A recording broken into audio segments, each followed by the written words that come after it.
Okay, we are here at the IMSH 2023 meeting in Orlando, and we are looking at the Dynasthetics booth. You guys have a product called the VitalsBridge. Can you tell me a little bit about what this product does and what you're doing here at the show? Yeah, so this is our VitalsBridge 4. It's our 4th generation VitalsBridge.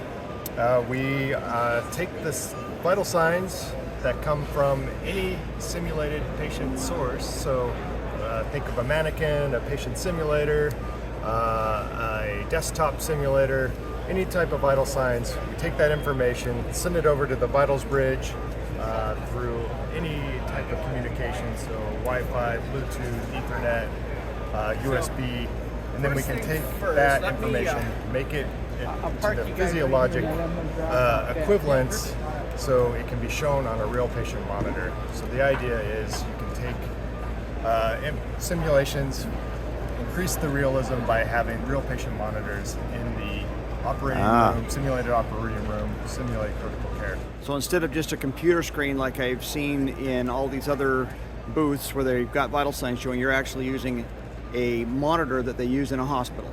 That's right, yeah, no more duct taping the laptop patient monitor up to the wall to try to make it look real. You just have the equipment that the clinicians use in their clinical practice. So what's the value in using a real patient monitor?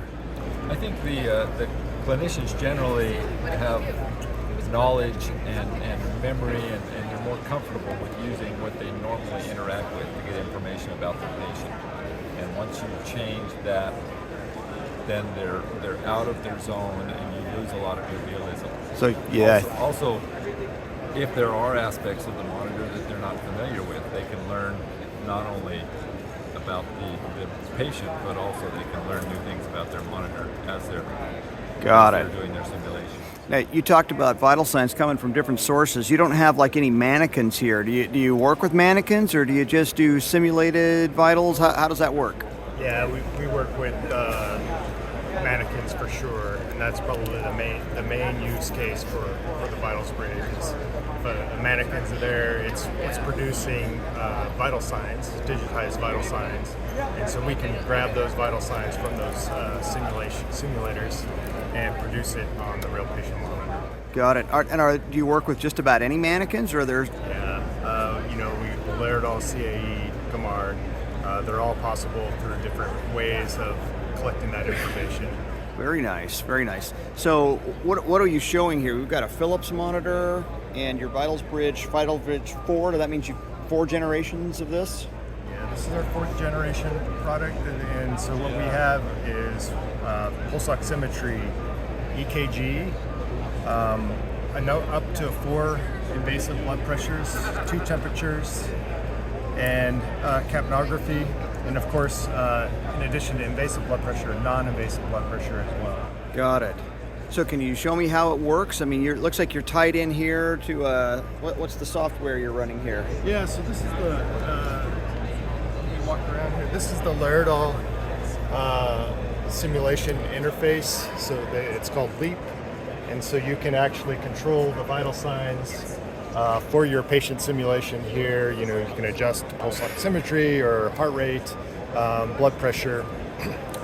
Over here we have a little piece of software called the VitalsBridge connector. That's the intermediary between the simulation software, or the simulation engine, and the VitalsBridge itself. So we're peeking into that data here and transferring it over to the VitalsBridge. Got it. You have 2 computers running here, or? Nope, this is just a second screen. So they run on the same machine. Same machine. Okay, so show me something. Make a change on something. Let's see it happen on the monitor. What I'm going to do is I'm going to change the pulse oximeter value to make the simulated patient hypoxic, and we're going to do this over about 20 seconds here. And so you can start to see this number drop, and what you're going to see over here in a few seconds is the pulse ox value of this is going to drop as well on the real patient monitor. And just want to highlight, there's a little bit of a delay, and that's not coming from the VitalsBridge, it's actually coming from the monitor itself. It takes about 15-20 seconds, and that the monitor is averaging those values. It has some filtering to really make that it's So that's real life monitoring. Real life monitoring. Yep. Got it. Yeah, I see. We're seeing some changes now. Yep. And so over here, it's now set to 69, and of course, the pulse ox on the real monitor is reached 68, 69. Yeah, very nice. So this, a system like this seems like you can use it in a sim center, but it also would be handy if you're doing in situ, where you pull into a room and they've got a monitor on the wall and you want to plug in and use it. Yeah, that's a really great use case for that, where you can go into your clinical environment, use all the equipment that's in that clinical environment, and bring in your patient simulator if possible. Yeah. And actually take the VitalsBridge and connect it up to the monitor that happens to be in that hospital there. And so clinicians get this opportunity to practice just as they would in their clinical practice, but have an opportunity to go through a simulation critical care case. And then the opportunity to brief on all of the things that happen within that environment. Yeah. And how they use it and how they might improve it. Now, is it two-way? Can I do something on the monitor itself and interact with the monitor to start like a non-invasive blood pressure cycle? And Yeah, so the monitor is what you want, what the clinicians would use. So in terms of any other interface or anything else, they won't see that. They probably wouldn't even see the VitalsBridge. It would be hidden behind the monitor, and so it just looks like the simulated patient's there, and perhaps that's even a standardized patient. So it might be a real human and a real monitor, and they come in and say, "Okay, I have to deal with this situation," and so they would interface only with the monitor. So that seems to take care of one of the problems when you use a standardized patient. You put an SpO2 probe on their finger, you're going to get that patient's real SpO2 reading. But with your system, you can overwrite that. Yep. So it matches the scenario. It looks like all the magic happens behind the scenes. So it just looks like the real thing, even though we are manipulating the vital signs through the simulator interface. Very cool. So talk to me about how other ways you've got an Instructor software, looks like here. Yeah. So this is how you would interact with the simulator, but you can actually we have some manual applications here, so you can actually just control without without a patient simulator. You can quickly control all of the vital signs through just the user interface here. And so you kind of do it on the fly. Yep. Do it on the fly. You can also take a snapshot of all these vital signs and store that in the VitalsBridge as what we call a save state. And you can recall those save states and then transition between those. And that's just through our application here.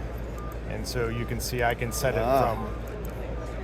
You can change between two states Yep. without having to go in and manually adjust each vital sign. Exactly. And so then you can also set a transition time. Got it. Now you're running this on a laptop. There's other ways that you can do it besides a laptop? Yeah, we have mobile device compatibility as well. So Android and iOS are both. We have apps on the App Store. You can go and download them.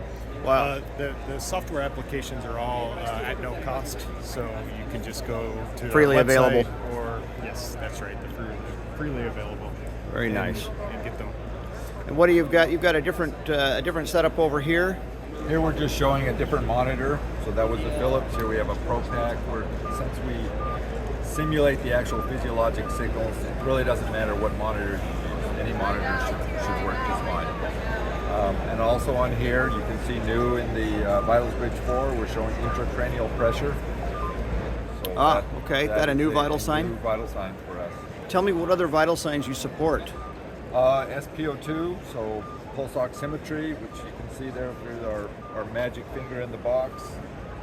Non-invasive blood pressure, the cuff inflation, EKG. We have multiple EKG waveforms are supported.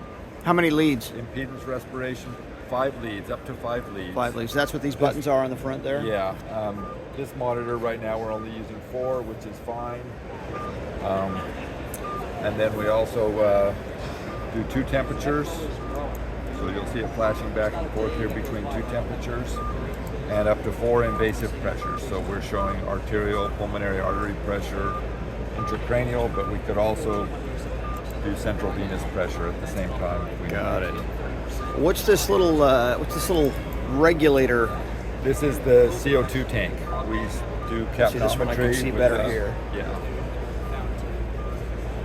Got it. Okay, and that's so you can do capnometry? So we can do capnometry. You can see on that waveform over there the capnometry. There we go.